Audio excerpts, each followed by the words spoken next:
Start. ओम नमस्ते जी, मेरा नाम है राजकमल आर्य। दोस्तों, ग्रामीण क्षेत्रों में आदरणीय स्वामी जी महाराज हमारे सामने उपस्थित हैं और स्वामी जी महाराज नर्मदापुरम, जिसका प्राचीन नाम बात पहले का नाम होशंगाबाद था। स्वामी जी आए हैं। स्वामी जी का क्या उद्देश्य है, समाज के लिए क्या कार्य कर रहे हैं, इन कार्यक्रमों से समाज को क्या होने वाला है लाभ, आइए आज हम जानते हैं स्वामी जी महाराज की जुबान में। स्वामी जी, सबसे प्रथम आपका हृदय से हार्दिक अभिनंदन करता हूं आपके अपने YouTube चैनल में दैनिक अखंड चक्र में। बहुत बहुत धन्यवाद, आशीर्वाद।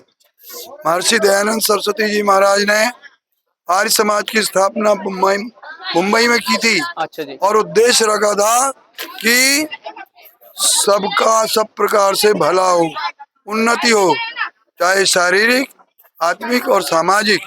शरीर से सब लोग पुष्ट हों, निरोग रहें और साथ ही आत्मा से भी ऊंचे बने, अर्थात परमात्मा की ओर भी उनका ध्यान होना चाहिए। और तीसरा, समाज की उन्नति। समाज में जितनी भी कुरीतियां हैं उनको दूर करने का प्रयास है और साथ ही जो अच्छाइयाँ होनी चाहिए लोग भूल चुके हैं उनको बताना महर्षि दयानंद सरस्वती जी महाराज ने आर्य समाज के संगठन को कहा है।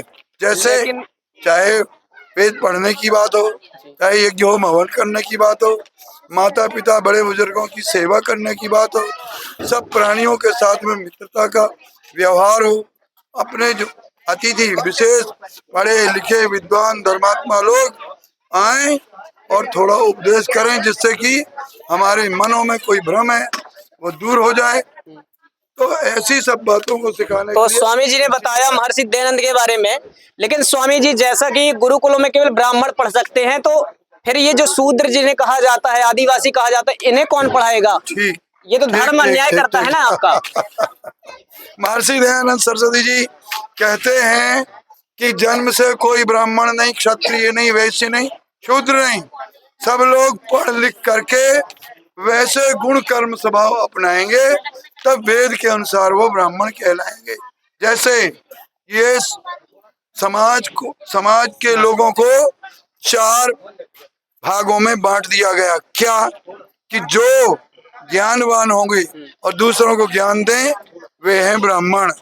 जो हाथ के समान शक्तिशाली हों, अपनी रक्षा करते हों, समाज की रक्षा कर सकते हों, उनका नाम है क्षत्रिय। और इसी तरह से पेट हम भोजन करते हैं, पेट में चला जाता है, उस अन्न को रक्त आदि में बदल करके सारे शरीर में पहुंचा देता है। ऐसे जो काम लोग करेंगे, चाहे वो कृषि हो, चाहे गौपालन हो, चाहे व्यापार हो, वे वैश्य कहलाएंगे। और जो लोग किसी प्रकार का कुछ भी काम नहीं कर सकते, पढ़े लिखे नहीं है, तो कम से कम सेवा का काम जरूर करें, अर्थात मेहनत मजदूरी का काम जरूर करना चाहिए। बैठे बैठे खाना नहीं चाहिए।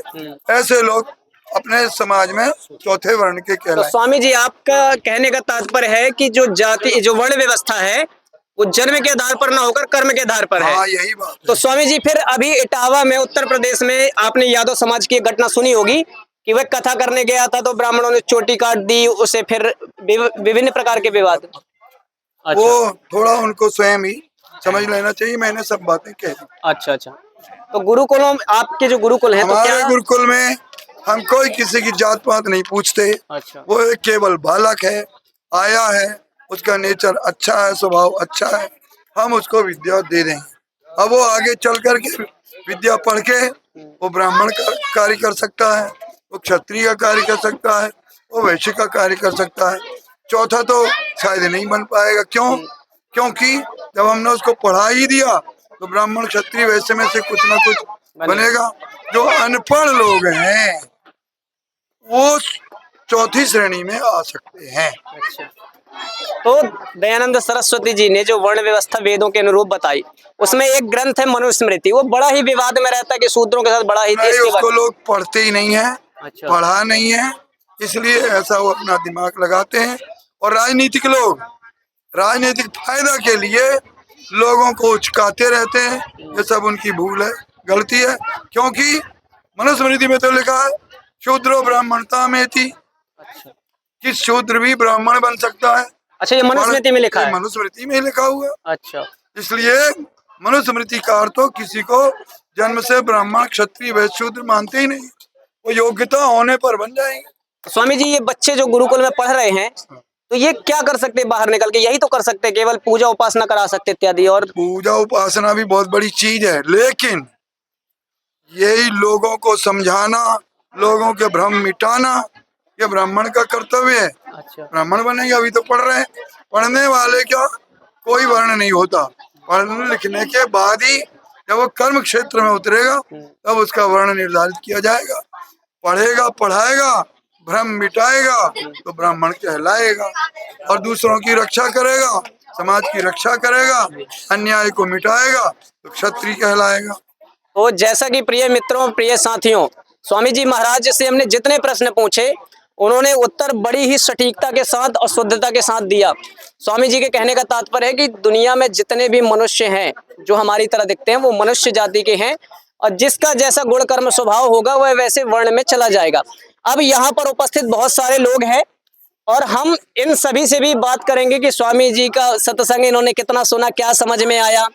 तो सर्वप्रथम मैं जी नमस्कार, आपका क्या नाम है? मेरा नाम दलपत सिंह है। हाँ जी, दलपत सिंह। अच्छा जी। तो आप स्वामी जी से कब जुड़े और यहाँ कार्यक्रम में कब से आ रहे हैं? यहाँ तो अभी आज पहली बार आया हूँ, अच्छा अच्छा और जुड़ने की बात तो मेरे यहाँ पड़ोस में गांव है, अच्छा बरेटा गांव, अच्छा, मैं पट्टी का रहने वाला हूँ। थोड़ा तेज तो बोलिए। वहाँ पे प्रोग्राम होती रहते हैं हर 5 साल में, अच्छा, साल में एक बार, अच्छा। बसंत पंचमी से। तो हम लोग सुनते रहते हैं, जुड़ते रहते हैं। अच्छा, तो धर्म के बारे में क्या समझ, धर्म किसे कहते हैं? धर्म में यही है कि जो बताते हैं अच्छा, रास्ता जीवन का, धर्म के प्रति हाँ, दूसरों का भला करो, अच्छे। मतलब दूसरों का भला करना धर्म है। हाँ, आइए, और यहाँ सर नमस्कार, क्या नाम है आपका? मैं डॉक्टर केसी कछवाहा। अच्छा, आप डॉक्टर हैं? हाँ, तो सर डॉक्टर तो साइंस की बात करते हैं, कहाँ ये सब में फंसे हुए हैं आप? साइंस की जो उत्पत्ति हुई वो वेदों से हुई है। अच्छा, ये वो पुराणों वाला नहीं है कि आप वैदिक पुराण, वो आप पुराणों की बात कर रहे हैं कि 18 पुराणों में मनगढ़ंत जो कहानियां की गई है, भागवत कथा वगैरह जो बांची जा रही है उसका है। ये वेद प्रचार है। 1,96,853,126 वर्ष आज वेदों की संस्कृति को मनाते हुए हो गए। 1,96,853,000। हाँ, इतने हो गए हैं। ये वेद किस प्रूफ के साथ कह सकते हैं आप सर? वेद हमें प्रमाणित करता है। मानव जाति वहां पे बनी है जब से उसको प्रमाणित कर रहा है वेद। अच्छा। ऐसे अन्य चीजों नहीं है कि मन गणंत बातें हम आपको बता दे, मन गपले वाली बात है कि ऐसा मान लो कि गणेश जी के सूंड लगे हैं हाथी के और 4 ठिया सर लगे हैं, ये सब बातें नहीं है। ये प्रैक्टिकल होता है, वेदों में प्रैक्टिकल बताया जाता है। उन्हीं के आधार पे हमारे ऋषि, मतलब आपके कहने का तात्पर्य ये है कि जो वेद है तो Veda is a real knowledge Yes, related to the God of. God of given of the human bodies. अच्छा। ह्यूमन के लिए, मानवता के लिए ईश्वर ने वेदों का ज्ञान दिया है। अच्छा। अब वेदों के माध्यम से ये सारी बातें बताइए कि इंसान किस तरीके से जी सकता है। उसकी अपनी जाति कुछ नहीं है। अच्छा। उसका सिर्फ कर्म स्वभाव के कारण जाति है। जैसे गाय वगैरह एक सभी समूह रूप से उसको अपन गाय को देखते हैं, ठीक है। किसी कुत्ते को देखते तो वो पूरी एक जाति से हो जाती है। इसी तरीके से हम मनुष्य जाति भी समान मानव जाति है। मनुष्य की एक जाति है, अनेक जाति थोड़ी है। ये तो कुछ तो ये कौन है सर? फिर ये चौधरी, बंसकार जी, साहू जी, तिवारी जी, ये जाति ही तो है सर। ये जाति नहीं है, ये उनके उपनामों से संबोधित किया जाता है। ये जातीय नहीं है। मतलब जाति ये आप ये कहना चाहते हो कि हिंदू समाज को तोड़ने के लिए कुछ षड्यंत्र रचे जा रहे हैं? बिल्कुल षड्यंत्र रचा जा रहा था, सदियों से रचते आ रहे थे। मुगलों ने रचा, अंग्रेजों ने रचा, डचों ने आइए, रचा। आज हमारी संस्कृति ओरिजिनल कहाँ रह गई है? डॉक्टर साहब ने बहुत अच्छी जानकारी दी। यहाँ पर कुछ ग्रामीण लोग हैं, ग्राम से संबंधित हैं, और हम इनसे जानने का प्रयत्न करेंगे कि